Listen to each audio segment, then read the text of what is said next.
A note to the human parents of felines. Cats have endeared themselves to people for many thousands of years.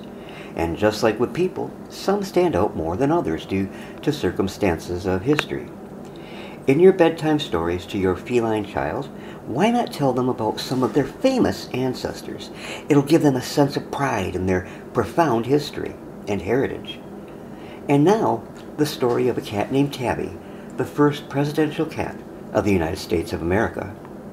From April 12, 1861 until 1865, the United States was torn apart by civil war.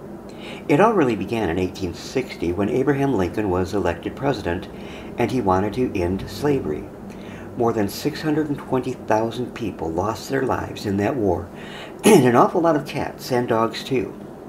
A lot of cats fled their homes that were destroyed and found themselves alone, their human parents killed or displaced. In the capital of the United States, Washington, D.C., President Lincoln was heartbroken and deeply troubled as he worked to try and keep our country together.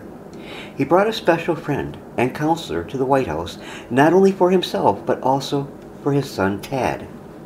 Tabby was the first presidential cat, and Lincoln was the first president to have a cat freely roaming the halls and rooms of the White House. The most famous cats in the great man's life were, of course, Tabby, and another named for the Confederate South, Dixie. Before the Lincolns moved to the White House, the president's son, Tad, asked if they could take Tabby with them. Well, President Lincoln thought it was wonderful for the entire Lincoln family to have their dear feline friend with them.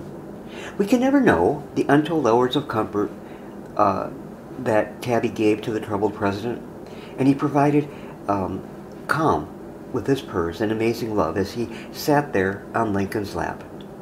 Tabby saw the Civil War in a way no person did, and he saw the tears of hurt from the president for his divided nation. So Abraham Lincoln was the very first to bring a cat companion to the presidential residence, and after so doing, quickly adopted Dixie. Even though Tabby was President Lincoln's favorite cat child, Dixie also became very special to the president.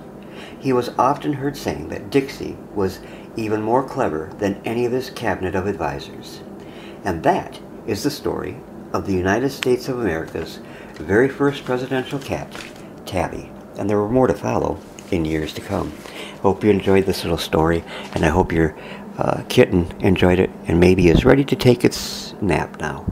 God bless, and thanks for listening.